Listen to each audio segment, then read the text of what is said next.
في القصر ديال السخيرات تقرات الفاتحة مع الضباط وتعطوا الأوامر من عند الملك باش يتقمع الانقلاب ويتحاسبوا المسؤولين عليه.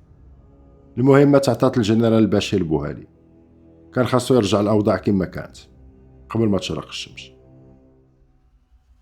غادي يتحرك ديريكتومون للرباط باش يتفاوض مع الكولونيل عبابو. ملي غيوصل لمقر القيادة العامة غيأمر الكولونيل الأساري يتحرك الإذاعة والتلفازة ويخرج هذوك الانقلابيين كاملين اللي كاين تماك.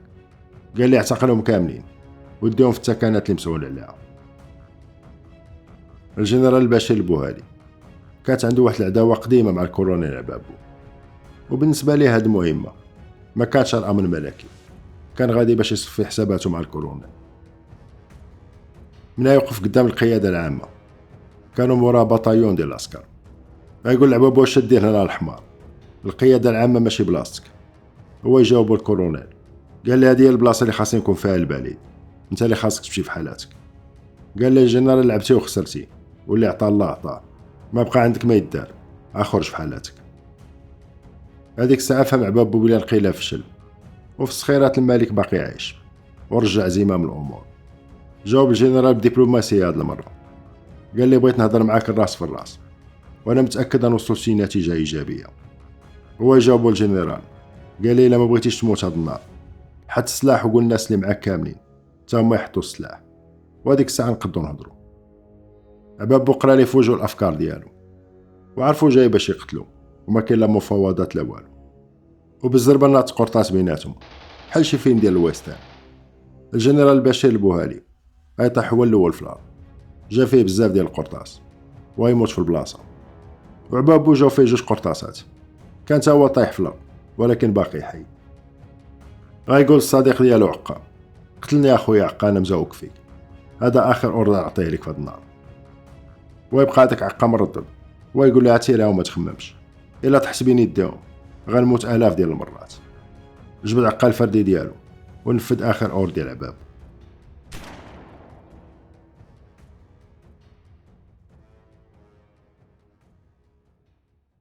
غير مات الكولونيل والجنرال توقفات المواجهة بين الانقلابيين والملكيين، وماتت مع الجمهورية ديال عبابو اللي دامت ساعات. مجلس الثورة تفك هذيك الساعة وكل من الأعضاء ديالو هربوا بجلدهم بحال شي قاطع ما عنده السراح. كلشي ما باغي سميتو تجبد في المحاضر نهار المحاسبة. باش نقرب لكم المشهد الاخوان وتبقاو شادين معايا الاحداث. اللي مات في المواجهة مع الجنرال كان سميتو احمد عبابو، مدير مدرسة هرمومو، واللي غادي يهرب ويتشد من البعد كان هو اخو محمد عبابو اللي غيدوز الحبس ديال تازمامارت. من بعد فشل ديال الانقلاب بدا الدرك الملكي تيدير خدمته، تيشدو اي واحد عنده علاقة من البعيد ولا قريب مع هاد الاحداث. هز عبابو الطونوبيله ديالو وحاول يهرب لتطوان وتقرب يدخل للمدينة ويلقى واحد البراج ديال الدرك الملكي. نزل من الطونوبيله ودخل واحد الغابة وبقى غابر لهم شي يومين تماك، تشدو المخازنية ديال القوات المساعدة وصيفطو ديريكتومون للعاصمة. تحلات انكيت كبيرة في القيادة العامة وتحطات ليستا ديال السمية ديال الناس كاملين اللي شاركوا في هذا الانقلاب. واخا بزاف ديال الضباط كانوا مرغومين وخافوا على حياتهم، سمياتهم كانوا في هذيك الليستا مع الخونة. التلاميذ ديال الضباط جمعوهم كاملين وحيدوا لهم حوايجهم وحيدوا لهم هذاك الشيء اللي شفروه من القصه، ربطوهم وتعاملوا معاهم بدون رحمه. ما كاين العصا والبوطيات والاهانه. اللي ما كانش عندهم الزهر هما الضباط اللي كانوا شادين الاذاعه والتلفازه. منين فشل الانقلاب خرجوهم من الزنقه وكانوا مستفين باش يطلعوهم من الكاميوات. هما يتعموا بواحد الضو مجهد، الضو كان جاي من لا ميترايات 12 ملم ديال المدرعات. طيحوهم كلهم من الارض ميتين، اعدام بدون محاكمه. بقاو هادوك لي ميترايات تيتيريو حتى ما بقى تسمع حتى شي صوت ديال الغوات. كانت ثاني مجزره وقعت هذاك النهار. في الصخيرات ماتوا 99 واحد، وقدام المبنى ديال الاذاعه ماتوا 111 واحد، كلهم تلاميذ ضباط، والاغلبيه فيهم ما كانش عارف لاش جاي هذاك النهار الصخيرات. من الجهه ديالي اغتنمت الفرصه ديال الفوضى اللي كانت في الرباط وركبت مع شي عساكريه كانوا مبليسين في واحد لومبيلونس وقلت للشيفور تحرك. بقينا غاديين في الشوارع ديال الرباط وكانوا عامرين براجات وعسكر، وفيما تنوصلوا لشي براج تيخليونا ندوزو من البعيد بلا ما يقلبونا. بقينا على هاد الحال تخرجنا من المدينه. كنت ناوي نمشي لمدرسه هرمومو، ناخد الفلوس والخرائط ونحاول نسلك الميله المحتله. و3 كيلومتر قبل ما نوصلوا لفاس غنطيحوا قدام واحد البراج. تا كنت غادي نسلت منه، ولكن عرفني واحد منه، صيفطوني مباشره للحبس المدني ديال عين قادوس في فاس.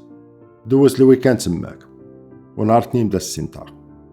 دخلوا واحد 3 ديال العساكريه، وقبل كاع ما يطرحوا الاسئله بدات الحصه ديال العصا والفلقه والتبوع.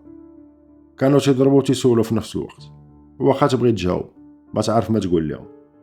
ومن بعد يدخل واحد السارجان شاف، صيفطوه ملتازه، كان طويل ورقيق وعينيه داخلين وما فيهمش غرام ديال الرحمه. قال لي درت عليكم الطريق ملتازه، يا تعاود ليا كلشي دابا يا غدي معاك سرك ميت. ما كانش من هذاك النوع اللي تيطرح الاسئله، كان باغي نعاود ليه كلشي من الاول وتا الاجوبه على الاسئله اللي ما كانش غادي يطرح. بدا مباشره بالطياره، تيربطوا لك رجليك مع يديك وتيدوزوا بيناتهم واحد العصا وتيعلقوك بالمقلوب في السما بحال شي حولي غادي يتشوى. جاب واحد سط الفيلمه والكريزيل وبونجا وبدا تيعصرها على نيفي. تتحس براسك بحال تتغرق والريه ديالك غتفرقع. السارجان كان مولف وعارف خدمته، غادي يحس بك غادي تسخف، تيحيد البونجا. عييت ما نقول لهم الحقيقه وما بغاوش يحبسوا التعذيب. حتى لواحد اللحظه سمعت فيهم واحد قال لصاحبه سير جيب هذاك القلعه ديال شي دور. وقبل ما يتحرك هذاك الجلاد قلت لهم نعاود لكم كلشي. كنت ديجا قلت لهم الحقيقه في الاول وما تيقواش، كان خاصهم يسمعوا الكذوب. صرحت لهم بلي الانقلاب تخطط في السر بين عبابو وعلا الفاسي واحردان، وكانوا تتلاقاو ديما في الدار ديال الكولونيل. بقاو تيشوفوا بعضياتهم وتيضحكوا، وعجباتهم هاد المعلومات وساتوا هاد السميات، وما يطلعوني ديريكتومون للبيرو باش يتكتب الرابور. الدركه اللي كان مسؤول على التحقيق كان تيشوف فيا بعدوانيه، ما كرهش يقتلني هذيك الساعه. قال لي غالي على ديالكم نخسروا عليكم القرطاس والوراق، من جيتي له حوجتكم في شي بيسين عام راسيد وكل شي غادي يرتاح، وتا الحفاره ديال القبوره ما غاديش يضربوا معكم تماره.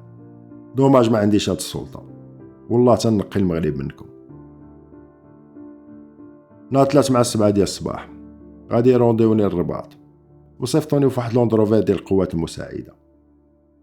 واحد لا جودان شاف ركب لي المينوط في يدي ورجلي وقال لي ما غاديش ندير لك خنشه على راسك، بغيتك تستمتع لاخر مره لهاد المناظر الخلابه ديال بلادنا. بقينا شادين الطريق تا وصلنا للسخيرات ووقفوا لوندروفير، كانوا باغيين يرتاحوا شويه وياكلوا. هو يسولني واحد الراجل من القوات المساعده، كان كبير في السن. قال لي واش انت شلح؟ قلت لي باش يتعاطف معايا. قال لي الامازيغ ودي ما تيديروش هاد الفعيل. كان باين فيه ظريف. جاب لي الكارو وعطاني من ناكل وما نشرب، وجاب لي كاس ديال القهوه بالحليب.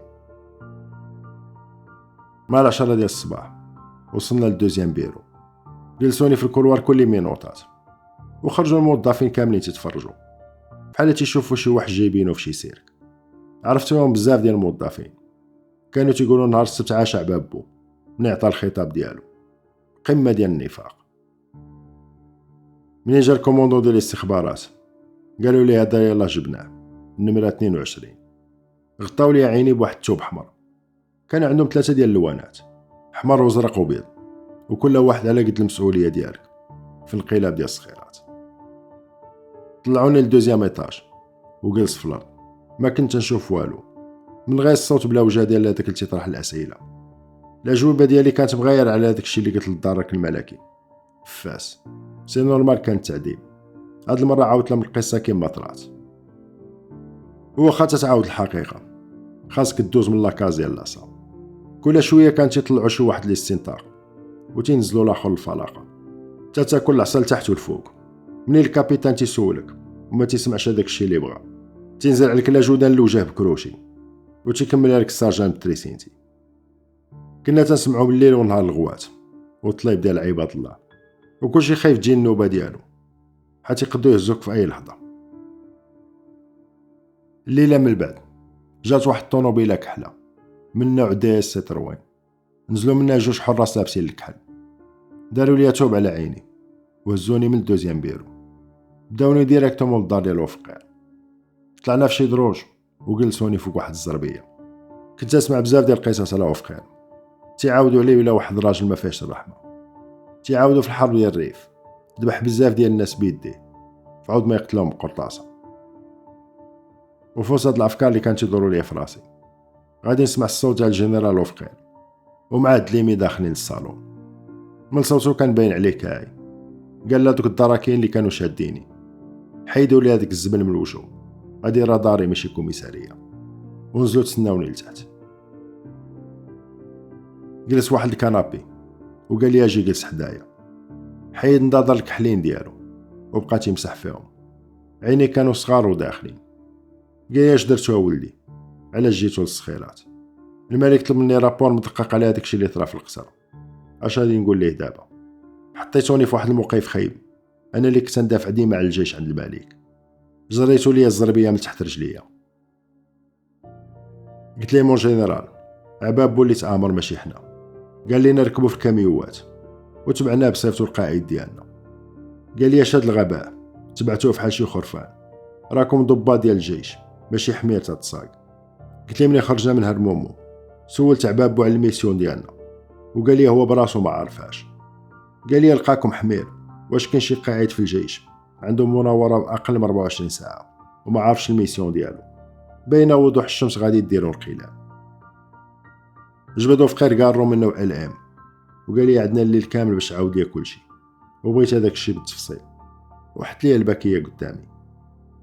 ما هزيت حتى شي قارو من هذيك الباكيه وعاودت لي الاحداث كما عشتها، ما زدت عليها حتى شي حاجه.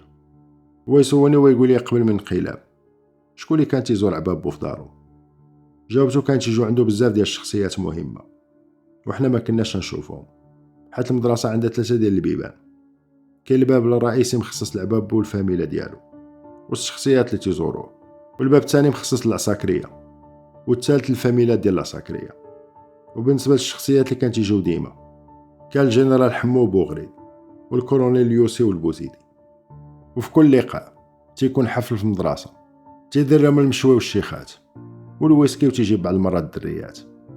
مسح عاوتاني وفقار النظر ديالو وقال لي عاودتي لي على كل شيء، ولكن ما قلتيش لي الراي ديالك الشخصي فهادشي اللي طرا. قلت لي ملي خرجنا من بوقنادل وانا راسي مشغول بهاد الميسيون، كنت فحال شي واحد لاحو في شي واد وغادي به. ومني وصلنا للصخيرات عرفت بلي هذاك هو القصر الملكي، ولكن كان عبابو ديجا حطنا امام امر الواقع. ما كانش عندي الخيار، الا تراجعت غيكون الاعدام لعند عبابو، ولا فشل الانقلاب كان تيتسناني نفس المصير. سولني وقال لي واش عبابو كانت عنده شي لائحه ديال الناس كاملين اللي ماتوا في القصر. على ما سمعت كان تعيط عليهم بسمياتهم وتيقتلهم.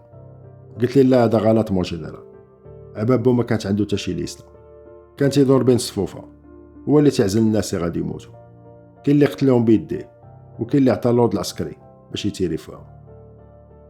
من بعد طلب مني الجنرال اوفقير واحد التوضيح على كيفاش ماتوا القراديه الكبار اللي كانوا في القصر.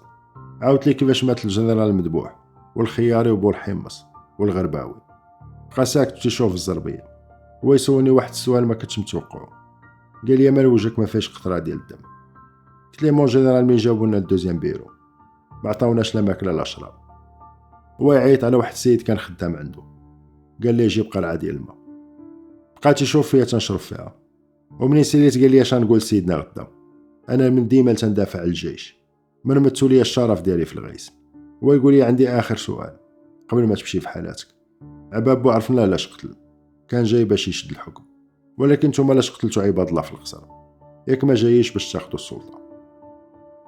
قلت لي كلهم العساكريه اللي كانوا في الصخيرات جايين من الفقر والبؤس، وكلهم جايين من العروبيه، ومنين شافوا البرجوازيه كيفاش عايشين جاهم احساس بالظلم. تيبان لي هذا هو الدافع الوحيد اللي خلاهم يقتلوا. بقاو في قير تيفكر وما دارش شي تعليق على الاقوال ديالي. ناضو حل الباب وعيط على لي كورونيل اللي كانوا تيتسناو الخارج. بقاو جالسين تما كمل 9 ديال العشيه حتى الوحده ديال الصباح. قال الكولونيل اليوسي علاش هادو ما تعطيهمش الماكله؟